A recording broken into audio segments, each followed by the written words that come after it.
The New York Giants just got linked to an all-time culture changer. Let's talk about it.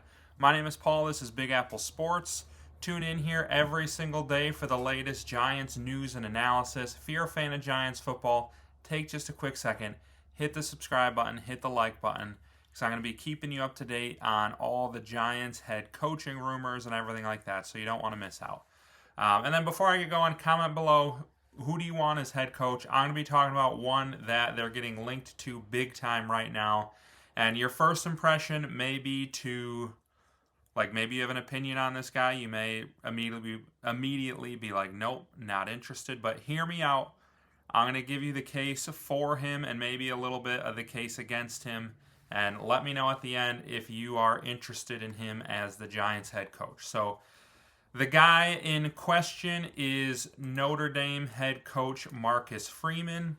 It's been reported by NFL insider Paul Schwartz that the Giants really admire Marcus Freeman and that there's some very high regard for him in the Giants building. So if you haven't followed Marcus Freeman's career, I'll kind of catch you up to that for a little bit, and then I'm also going to get into why I really think he could be the right guy for the job. So, just a little background on Marcus Freeman. He is a guy on the defensive side of the ball.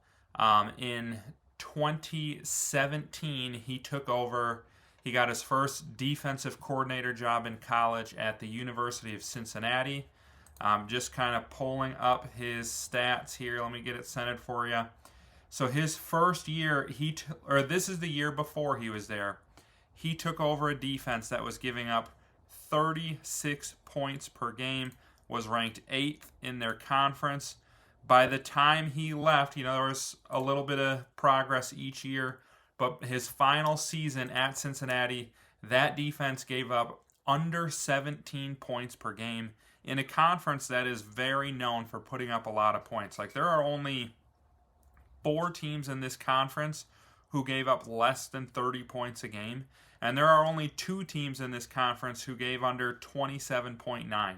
So a lot of points in this conference, and his defense was absolutely elite. That earned him the defensive coordinator job at Notre Dame, but before he could even start it, the guy who hired him, Brian Kelly, was taken to LSU. They offered him the job, and all of a sudden, Marcus Freeman finds himself as the head coach of Notre Dame, and he has done a tremendous job there. Last year, that team went all the way to the national championship, and then I'm going to get into in a second, like, he's a defensive guy, but he's actually done an incredible job developing their quarterbacks as well.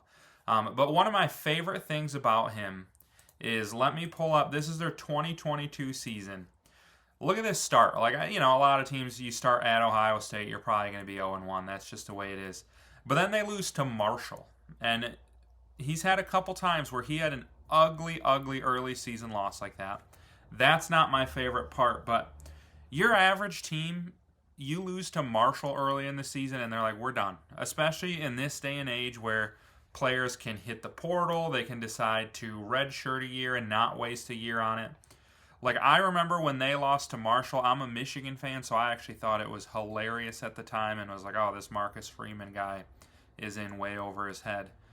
But he is so good at building a team culture. Everything you hear about him is how he empowers his players, and his players are just so bought into what he does. And then you see this team battle back. This was a team that dealt with a ton of change. A lot of big players ended up transferring it because of the coaching shift. But they still, through all of this, end up going 9-4 with a win over a top 5 team in the country. And then you can see similarly last year, ugly, horrible loss to Northern Illinois in their second game of the year. And it's the same thing. Like, your normal team, the sky's falling, season's over, you can't recover from a loss to a team like this. But his guys are so bought into him. He's almost got this like Dan Campbell type, just like one of these guys who everybody loves him, wants to play for him, wants to play their guts out for him, will never quit for him. Like, obviously, he's a very different personality than Dan Campbell, but he's still got that same just aura about him where his players want to play for him. And then you see they completely turned it around, didn't lose a single game the rest of the regular season, go on and beat Indiana in the playoffs, beat Georgia in the playoffs, beat Penn State in the playoffs, before losing to an all-time great Ohio State team who was just running over everybody in the national championship. But I think what you can really see, because I'm not going to dive too much into their recruiting, but like Notre Dame NIL-wise is pretty solid, but they're not bringing in the kind of money that these top schools are bringing in. He's not bringing in number one recruiting classes. He is thriving off of building good teams who work hard, who fight for each other, and he rode that all the way to the national championship game. And then specifically talking about Jackson Dart, obviously he's the future.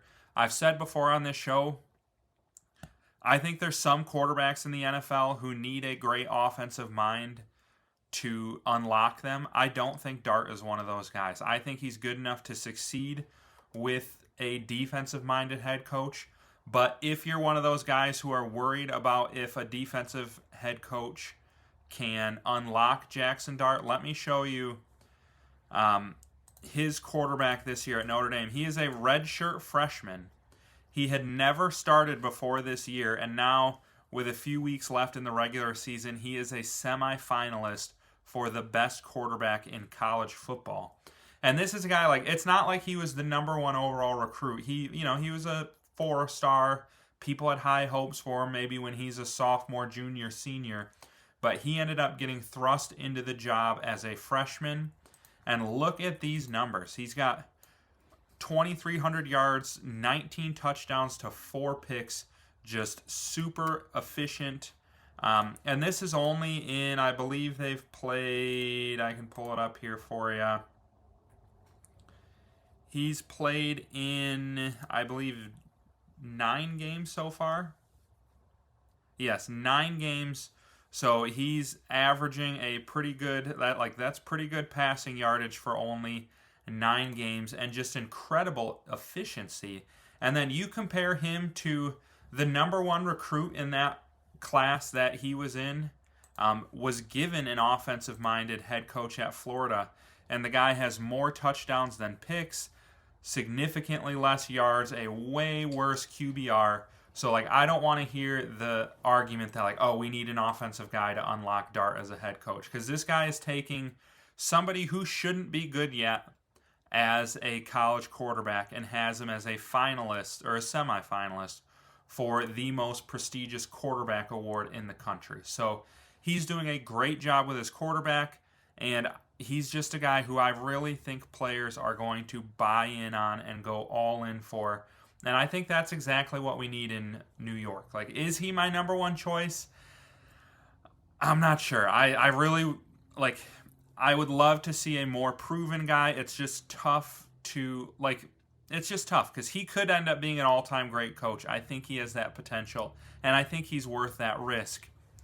But there's been a lot of great college coaches who didn't make it in the NFL, so I do understand that argument, but I think he's somebody you got to interview. You have to bring him in and pick his brain a little more, and it wouldn't surprise me one bit if the Giants choose to go this route, and if they do, I will be all in on it. So you guys let me know what you think about Marcus Freeman or any other candidate you have your eye on, and then don't forget, just like and subscribe on the way out.